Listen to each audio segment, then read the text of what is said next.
L'instant Lovecraft, un texte de jeunesse, mais comme tous les textes de jeunesse, une sorte d'embryon où on retrouve des fils qui conduisent tous les domaines de l'œuvre. Après, c'est pas très long. Comme j'ai vraiment envie qu'on soit dans le plaisir du récit, ce fantastique à la Edgar Poe, ces images, je vous invite juste à aller lire le lien en dessous de la vidéo, une introduction, tous les renseignements qu'on peut trouver sur les sources, l'écriture, c'est dans mon site.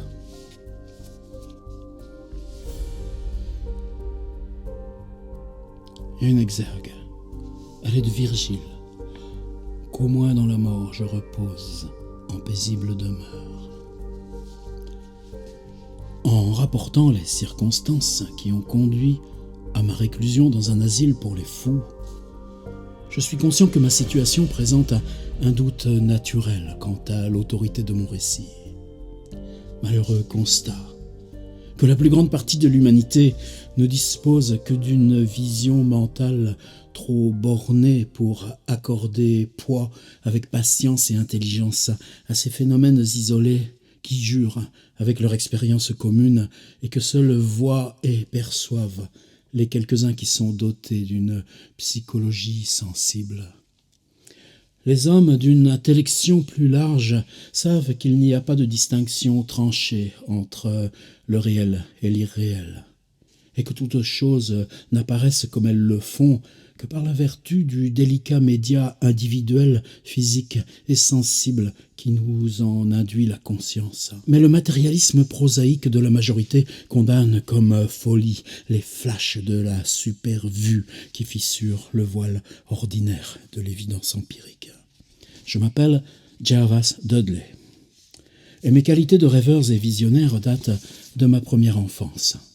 Doté de moyens suffisants pour me dispenser des contraintes besogneuses et d'un tempérament mal compatible avec les études conventionnelles et les distractions sociales de mes congénères, je me suis échappé dans des domaines hors du monde visible, consacrant mon enfance et mon adolescence aux livres anciens ou méconnus, et à arpenter les bois et ravins des environs de ma maison ancestrale. Je ne pense pas que ce que j'ai lu dans ces livres ou vu dans ces bois et ravins était exactement ce que les autres de mon âge y ont lu et y ont vu. Mais de cela je parlerai peu, si trop entrer dans le détail confirmerait ces calomnies cruelles quant à mon entendement, que je surprends parfois au chuchotement furtif de ceux qui m'entourent. Il me suffira de rapporter les événements sans en analyser les causes. J'ai dit que je m'étais installé à l'écart du monde visible, mais je n'ai pas dit que j'y demeurais seul.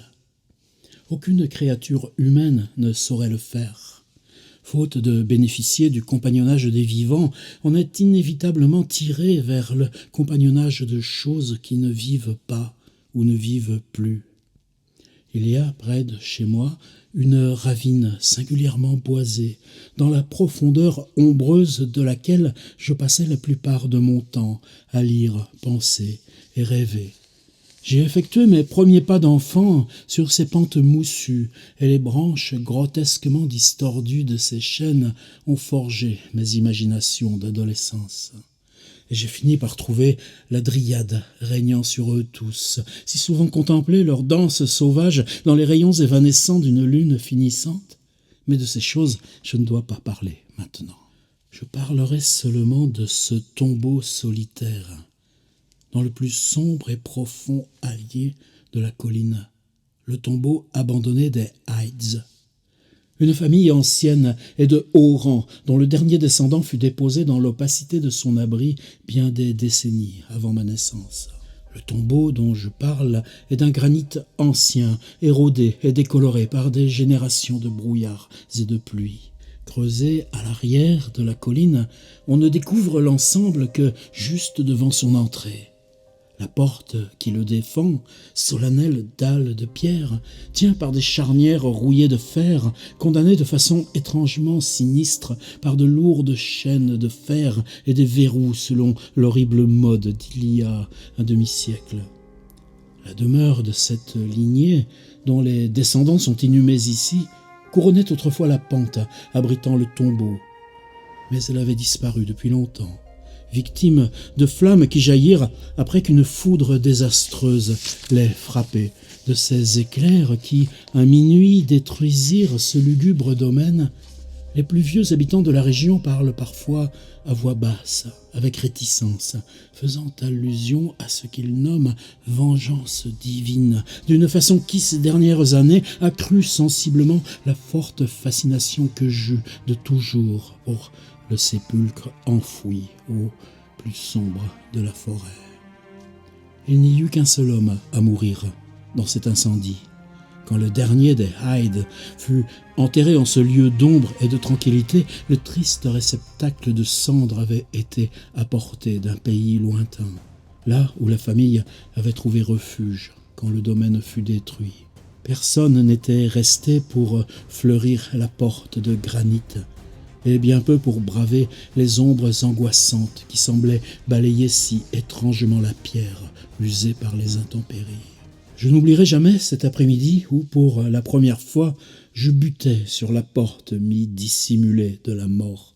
C'était en plein été, quand l'alchimie de la nature transforme le paysage boisé en une masse vive et presque homogène de verre, où les sens sont quasi intoxiqués par les mers déferlantes de verdure humide et les odeurs subtiles et ineffables du sol et de la végétation.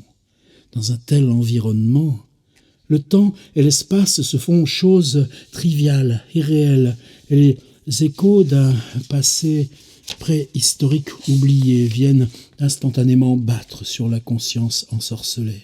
Toute la journée, je m'étais promené dans les halliers du ravin, laissant venir des pensées dont je ne discuterai pas, conversant avec des choses que je ne nommerai pas. Alors, âgé de 10 ans, j'avais vu et entendu bien des merveilles inconnues de la multitude, et en certains aspects, en étais devenu bizarrement âgé. Pourtant, quand en forçant mon chemin entre deux touffes de bruyère, je tombais soudain sur l'entrée du caveau, je n'avais aucune idée de ce que je venais de découvrir. Les blocs sombres de granit, la porte si étrangement entrebâillée et les motifs funéraires sculptés sur la voûte n'éveillèrent en moi aucune association d'un caractère lugubre ou terrible. Des sépultures et tombeaux, j'en savais beaucoup, en imaginais davantage, mais à cause justement de mon singulier tempérament, on m'avait tenu à l'écart de tout contact personnel avec ossuaires et cimetières. L'étrange entrée de pierre dans la pente boisée n'était pour moi qu'un objet d'intérêt et de spéculation, et son vestibule froid, humide, dont je cherchais en vain les contours depuis l'ouverture entrebâillée de façon aussi tentante, ne provoquait en moi aucun sentiment de mort ou de pourrissement. Mais de l'instant où surgit ma curiosité, naquit irrépressiblement le désir fou qui m'avait amené à cet enfer de confinement.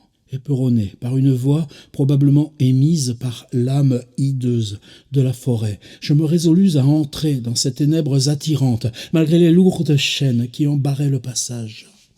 Dans la lueur finissante du jour, je tentais alternativement de secouer les obstacles rouillés pour ouvrir plus grand la porte de pierre et tenter de glisser mes formes minces dans l'entrebâillement existant, mais ne réussis ni à l'un ni à l'autre. De curieux, je devins désespéré, et quand dans le crépuscule maintenant épais je revins chez moi, j'avais juré aux centaines de dieux des bois qu'à n'importe quel prix j'aurais un jour la force de pénétrer les profondeurs noires et froides qui semblaient m'appeler. Le médecin à la barbe gris acier, qui venait chaque jour à ma chambre, dit une fois à un visiteur que cette décision avait marqué le début d'une monomanie pitoyable. Mais j'en laisserai le jugement final à mes lecteurs, quand ils sauront la totalité. Je consacrai les mois suivants à de vaines tentatives de forcer les serrures compliquées du tombeau à peine entr'ouvert, et à des enquêtes que je menais de façon soigneusement discrète concernant la nature et l'histoire de son architecture. Mu par l'obstination traditionnelle de l'adolescent, j'appris beaucoup, même si mon habituelle tendance au secret fit que je ne communiquais à personne ni mes informations ni mes hypothèses. Cela vaut peut-être la peine de mentionner que je ne fus en rien surpris ni terrifié d'apprendre ce qu'il en était du caveau. Mes idées plutôt singulières concernant la vie et la mort m'avaient induit à associer de façon vague la froide argile avec la respiration d'un corps. Et j'avais l'intuition que la grande et sinistre famille du manoir détruit devait être représentée de quelque façon dans la cavité pierreuse que je rêvais d'explorer. Ce qu'on murmurait de contes sur les rites barbares et les festivités païennes qu'avait abrité le manoir accrurent puissamment mon intérêt pour le tombeau et la porte devant laquelle je venais m'asseoir désormais plusieurs heures par jour. J'avais une fois glissé une chandelle à l'intérieur de la porte à peine entrebâillée, sans rien deviner qu'une volée de marches humides descendant plus bas. L'odeur du lieu me répugnait et m'envoûtait à la fois. Il me semblait l'avoir connue bien auparavant, dans un passé au-delà de tous mes souvenirs, au-delà même de l'occupation du corps que j'occupais présentement. L'année suivant ma découverte du tombeau, je dénichai un exemplaire mangé au verre d'une traduction des Vies de Plutarque dans le grenier rempli de livres de ma maison. Lisant la vie de Thésée, le passage évoquant la lourde pierre sous laquelle le héros enfant découvrirait les chemins de sa destinée lorsqu'il serait assez vieux pour soulever ce poids énorme m'impressionna beaucoup. Cette légende eut pour conséquence de dissiper mon ardente impatience de pénétrer le caveau, me donnant pressentiment que le temps n'en était pas encore venu. Plus tard, me dis-je à moi-même, quand j'aurai développé une force et un courage qui me rendraient capable de défaire la lourde chaîne de la porte avec aisance, et jusque-là, je me conformerai à ce qui me semblait la volonté du destin. C'est pourquoi ma surveillance de la porte humide, froide, se relâcha, et que je dépensai le gros de mon temps à d'autres pistes aussi étranges. Je me relevais parfois la nuit, sans un bruit, et m'échappais pour explorer ces vieux cimetières et tombeaux dont mes parents m'avaient tenu éloigné. Ce qui j'y fis, je préfère le taire, parce que je ne suis pas sûr de la réalité de certaines choses. Mais je sais que le lendemain de telles randonnées nocturnes, j'ai souvent surpris ceux qui m'entouraient par ma connaissance de sujets quasiment oubliés depuis bien des générations.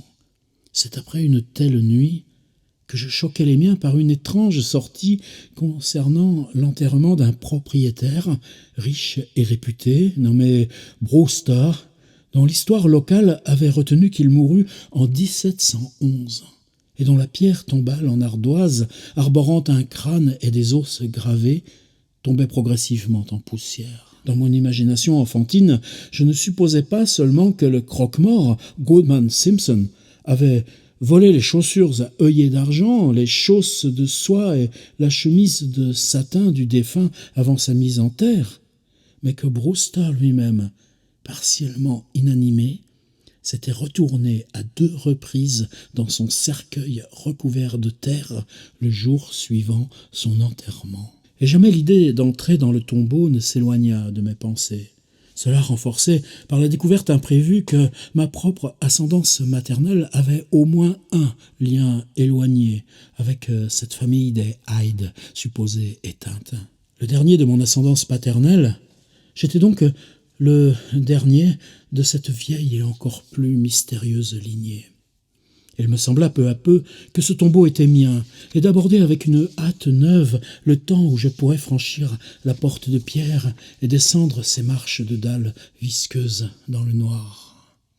J'avais pris l'habitude, désormais, d'écouter très intensément à la mince ouverture du portail, choisissant de préférence la tranquillité du minuit pour mes étranges veilles. Quand j'abordais l'âge adulte, j'avais éclairci sur un mince diamètre les halliers devant l'ouverture pourrie de moisissures, faisant que la végétation alentour en encerclait et surplombait l'espace comme les murs et les toits d'une tonnelle sylvestre. Cette tonnelle devint mon temple, La porte enchaînait mon hôtel, et c'est ici que je m'allongeais sur la mousse, à penser d'étranges choses et rêver d'étranges rêves. Étouffante, suffocante, la nuit de la première révélation. J'avais dû m'endormir de fatigue, parce que c'est dans la sensation précise de s'éveiller que j'entendis les voix. De ces tonalités et accents, j'hésite à parler. De leur qualité, je ne parlerai pas. Mais je peux affirmer qu'ils présentaient nombre de mystérieux écarts dans le vocabulaire, la prononciation et les modes d'élocution. Toutes les nuances des dialectes de Nouvelle-Angleterre, des frustes syllabes des colons puritains à la rhétorique précise d'il y a un demi-siècle, semblaient représentées dans ce colloque des ombres, même si c'est seulement plus tard que je pris conscience des faits. Sur l'instant, bien sûr, mon attention était accaparée par un autre phénomène, un phénomène si fugitif que je n'aurais pu jurer de sa réalité. Alors que je m'éveillais, je me figurais, mais à peine, qu'une lumière venait de s'éteindre brusquement à l'intérieur du tombeau effondré. Je ne crois pas que j'en fusse si stupéfié, ni pris de panique, mais je sais que cette nuit a tout changé pour moi, à jamais. Au lieu de revenir à la maison, je grimpais directement à un vieux coffre rouillé dans le grenier, où je m'emparais de la clé qui, dès le lendemain, déverrouillerait sans peine la barrière à laquelle si longtemps je m'étais confronté en vain. C'est dans la lumière évanescente d'une fin d'après-midi que j'entrais pour la première fois dans le caveau abandonné de la colline. Un sortilège me tenait, et mon cœur en cognait d'une exultation que je peux à peine décrire. Comme je refermais la porte derrière moi et descendais les dalles visqueuses à la lueur de mon unique chandelle, il me sembla en reconnaître le chemin. Et tandis que la chandelle luttait avec la puanteur suffocante du lieu, je me sentais singulièrement chez moi, dans cette air moisi, et comme charnel. Regardant autour de moi, je remarquais de nombreux socles de marbre portant des cercueils ou des restes de cercueils. Certains d'entre eux scellés et intacts, mais d'autres quasiment disparus. Sinon les poignées d'argent et les plaques au milieu de curieux monticules de poussière blanchâtre. Sur une des plaques, je lus le nom de Sir Geoffrey Hyde, arrivé du Sussex en 1640 et mort ici quelques années plus tard. Dans une alcôve, bien en évidence, restait un cercueil parfaitement préservé, mais vide, où le nom qui était inscrit me fit à la fois sourire et trembler. Une impulsion irrationnelle me fit escalader la large dalle, éteindre ma chandelle et m'allonger dans le coffre vide. Dans la lueur grise de l'aurore, je m'extirpai du caveau, refermai la chaîne de la porte derrière moi. Je n'étais plus un jeune homme, même si 21 hivers seulement avaient gelé mes os. Les paysans tôt levés qui me croisèrent dans ma marche de retour me dévisagèrent étrangement et s'émerveillèrent de signes de festivité comme égrillarde qu'ils constataient sur quelqu'un connu pour sa vie sobre et solitaire. Et je n'osais paraître devant mes parents avant un sommeil long et réparateur. De ce moment, je hantais le tombeau chaque nuit, voyant, entendant et accomplissant ces choses que je ne révélerai jamais. Mes façons de parler, toujours dépendantes des influences extérieures, furent la première chose à succomber au changement, et on ne tarda pas à remarquer les archaïsmes récemment acquis dans ma diction. Puis cette bizarre audace, cette insouciance dans mon comportement, jusqu'à inconsciemment prendre les allures d'un homme du monde, en dépit de ma réclusion depuis toujours. Mes habitudes de taiseux basculèrent dans une langue volubile qui avait la grâce d'un Chesterfield ou le cynisme païen d'un Rochester. Je témoignais d'une érudition singulière et absolument distincte des travers fantastiques ou monacaux que j'avais développés dans mon adolescence, et couvrait les pages de garde de mes livres d'épigrammes impromptus et faciles qui évoquaient Gay, Prior et d'autres des plus alertes auteurs de mots d'esprits et rimailleurs néoclassiques. Un matin, au petit déjeuner, je fus tout proche du désastre en déclamant avec d'évidents accents et une effusion d'ivrogne, une joyeuse bacchanale du XVIIIe siècle, jamais reprise dans aucun livre, qu'on pourrait traduire ainsi: Approchez, approchez, compagnons, avec vos pintes de bonne bière, et buvons au pur moment, avant qu'ils s'évanouissent. Entassez sur vos assiettes montagne de cette viande, que foi et confiance naissent de ce que nous boirons, mangerons. Allez, remplissez nos verres avant que la vie passe. On ne boira plus ni aux rois ni aux filles une fois morts. Célèbre était le nez rouge d'Anacréon, dont on disait: qu'importe un nez rouge si on vit heureux et gai. Dieu me garde, je préfère le nez rouge tandis que je vis, que blanc comme un lys et mort dans 6 mois. Aussi Betty, mon ami, viens, viens donc qu'on s'aime. Il n'y a pas dans l'enfer de fille de sale comme toi. Et le jeune Harry, qui voulait se tenir aussi droit qu'il est capable, bientôt il perdra l'équilibre et roulera sous la table. Mais remplissez les verres et faites qu'il passe. On est mieux dessous la table que dessous la terre. Allons, amusons-nous et vive la fête tant qu'ici on pourra boire, puisque rire sous 6 pieds de poussière sera bien autrement difficile. Le démon m'a battu raide, à peine si je puis marcher, que je sois damné si je puis me relever ou parler. Ohé, le tenancier demande à Betty de m'aider à m'asseoir. Je rentrerai, mais plus tard. Ma femme est absente. Oh, tends-moi la main. Je ne tiens pas debout, je ne peux pas. Oh, comment on s'amuse, là, à rouler par terre. C'est vers cette époque que commença ma peur actuelle du feu et des orages. Indifférente auparavant à de telles choses, j'en avais maintenant une horreur au-delà de toute parole, et me confinais dans les recoins les plus secrets de la maison dès que les cieux manifestaient leur spectacle électrique. Le lieu où je me tenais le plus volontiers, c'était la cave effondrée du manoir qui avait brûlé, et mon imagination reconstruisait à loisir son architecture telle qu'elle avait pu être. Une fois même, j'effrayais un paysan en le conduisant sous le sceau du secret dans une salle basse en dessous de ces caves, dont j'avais eu connaissance malgré le fait qu'elle avait été ignorée et oubliée depuis plusieurs générations. Mais survint enfin ce que j'avais redouté depuis longtemps. Mes parents, inquiets de ces façons et de l'apparence altérée de leur fils unique, commencèrent à exercer sur moi et mes trajets un espionnage discret qui menaça d'entraîner un désastre. Je n'avais parlé à personne de mes visites au tombeau. J'en avais gardé le projet secret depuis l'enfance avec un zèle religieux, mais j'étais forcé désormais à des précautions infinies quand j'entrais dans les labyrinthes des halliers boisés pour me débarrasser d'un éventuel poursuivant. J'avais accroché à mon cou par un lacet la clé de la chaîne, et moi seul en savais la présence. Je n'emportais jamais hors du sépulcre aucun des objets que je trouvais à l'intérieur. Un matin, alors que je sortais du tombeau moisi et recadenassais la chaîne de la porte d'une main mal assurée, je tombais dans un fourré voisin sur le visage effrayé d'un guetteur. La fin était sûrement proche. Ma tonnelle était découverte, révélant l'objectif de mes équipées nocturnes. L'homme se dispensa de m'accoster, aussi je me hâtais de revenir pour surprendre ce qu'il en dirait à mon père anxieux. Est-ce que mes incursions derrière la porte enchaînée seraient révélées à la face du monde? Imaginez mon délicieux étonnement quand j'entendis l'espion faire rapport à mon père dans un chuchotement précautionneux que j'avais passé la nuit sous la tonnelle devant le tombeau. Mes yeux hypnotisés, fixés sur la fissure enfermant le portail verrouillé. Par quel miracle le guetteur avait-il ainsi été trompé?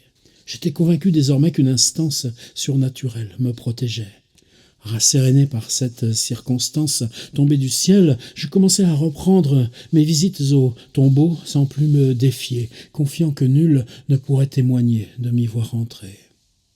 Pendant une semaine, j'éprouvais la pleine joie d'une convivialité charnelle que je ne saurais décrire. Quand la terrible chose survint et m'en expulsa vers cet abîme maudit, ici, de chagrin et de monotonie. Je n'aurais pas dû m'aventurer à sortir cette nuit-là. Le grondement du tonnerre déchirait les nuages, et une phosphorescence diabolique s'élevait des marécages fétides au pied de la colline. L'appel des morts se fit différent, lui aussi. Au lieu du tombeau sur la colline, c'est de la cave incendiée sur le rebord du plateau que le démon qui y présidait m'appela de ses doigts invisibles. Comme je m'extirpais du grand bois de pin d'entre la plaine et les ruines, je devinais à la lumière de la lune brumeuse ce dont je m'étais toujours vaguement douté. Le manoir, abandonné depuis un siècle, apparaissait de nouveau dans l'enchantement de son plus haut éclat. Chaque fenêtre éclairée de la splendeur de toutes leurs chandelles. Sur la route enlacée se croisaient les carrosses de la bourgeoisie de Boston, tandis que plus bas approchaient en assemblage composite les perruques des voisins des manoirs environnants. Et je me fondis à cette multitude, bien qu'il me semblasse que je sois des invitants plus que des invités. Et dès l'entrée, ce fut de la musique, des rires, du vin dans toutes les mains. Je reconnus plusieurs visages. Encore que je les aurais mieux connus si la mort et la décomposition ne les avaient pas flétris et ratatinés. Dans cette multitude extravagante et tourbillonnante, j'étais le plus farouche et le plus abandonné. De gais blasphèmes sortaient en torrent de mes lèvres, et dans mes saillies choquantes, aucune limite qui tienne à Dieu, à l'homme, à la nature. Quand soudain, le roulement du tonnerre, résonnant même par-dessus le vacarme de ces festivités dégoûtantes, fit se fissurer le toit et passer un frisson de peur dans l'assemblée tumultueuse. Des langues de flammes rouges, des rafales de chaleur brûlante vinrent engloutir la maison, tandis que les convives, foudroyés de terreur à cette calamité qui semblait déborder les liens de la nature livrée à elle-même, rivé à mon siège par une peur rampante que je n'avais jamais ressentie auparavant. Alors, une horreur plus grande encore prit possession de mon âme, réduite en cendres, brûlé vivant. Mon corps se dispersa aux quatre vents. Jamais je ne reposerai dans le tombeau des Hyde. Est-ce qu'il ne contenait pas un cercueil déjà préparé pour me recevoir ? N'avais-je pas le droit de reposer pour l'éternité parmi les descendants de Sir Geoffrey Hyde ? Aïe, j'aurais à réclamer ma part de la mort, quand bien même mon âme errerait dans les âges pour un nouveau logis corporel qui la représenterait sur la dalle vide dans l'alcôve du tombeau. Que Jervas Hyde n'ait jamais à subir le triste destin de Palinure, pilote de Thésée. Et comme le fantôme de la maison en feu s'évanouissait, moi je me retrouvais à hurler et me battre comme un fou dans les bras de deux hommes, dont l'un était celui qui m'avait espionné jusqu'à la tombe. Il pleuvait à torrents, et à l'horizon côté sud, on voyait encore les flashs des éclairs qui venaient de passer sur nos têtes. Mon père, le visage creusé de chagrin, me considérait tandis que je criais ma demande d'être couché dans cette tombe, et adjurant mes ravisseurs de me traiter aussi doucement qu'ils le pourraient. Un cercle noirci sur le sol de la cave en ruine attestait de la violence de ceux qui étaient tombés des cieux. Et dans le lieu même, un groupe de paysans excités avec des lanternes tentait d'ouvrir un petit coffre de fabrication très ancienne que la foudre avait mis au jour. Cessant mes convulsions futiles et maintenant sans objet, je les regardais tandis qu'ils déballaient la malle au trésor et qu'ils nous montraient leur découverte. Le coffret, dont les serrures avaient été brisées par la foudre qui l'avait déterré, recelait une masse de papiers et d'objets de valeur. Mais je n'avais Dieu que pour une seule chose. C'était un médaillon de porcelaine, d'un jeune homme à la perruque, aux boucles soigneusement roulées, qui portait les initiales J.H. et le visage qui y était représenté. J'aurais pu aussi bien le contempler dans mon miroir. Le jour suivant, On m'amena à cette pièce aux fenêtres grillagées. Mais j'avais été mise au courant de certaines choses par un domestique âgé et d'âme simple, qui aimait comme moi les tombes. Ce que j'avais osé raconter de mes expériences dans le caveau ne m'avait rapporté que des sourires de pitié. Mon père, qui me rendait régulièrement visite, me déclara qu'à aucun moment je n'avais pénétré par la porte enchaînée, et jurait que personne n'en avait déverrouillé le cadenas depuis 50 ans, quand il l'avait examiné. Il disait même que tout le village était au courant de mes expéditions à la tombe, et qu'on m'avait souvent observé tandis que je dormais dans le hallier devant la porte sinistre, mes yeux semi-ouverts fixés sur l'entrebâillement donnant à l'intérieur.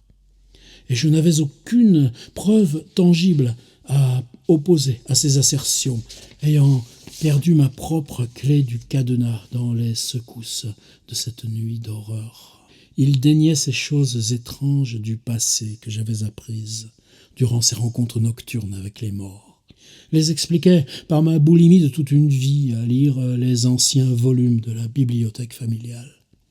Et là, ce ne serait le témoignage de Hiram, le vieux domestique. Je serais aujourd'hui totalement convaincu de ma folie. Mais Hiram, loyal jusqu'au bout, gardait sa pleine confiance en moi et avait fait ce qui m'incite à rendre publique au moins cette partie de mon histoire. Il y a une semaine, il le brisa, le cadenas qui maintenait la chaîne barrant la porte du tombeau seulement entrebâillée, et prit une lanterne pour descendre dans les sombres profondeurs. Sur une dalle, dans une alcôve, il trouva un cercueil vide, très ancien, sur la plaque ternie duquel se lisait un seul mot, Jervas. Et dans ce cercueil et ce caveau, ils m'ont promis que je serais enterré.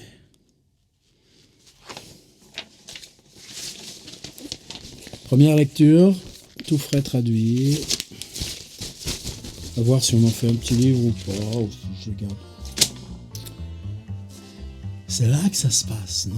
Ça se partage. Mais passez quand même voir, lire la petite intro. Il y a plein de petits passages secrets et labyrinthes dans ce texte.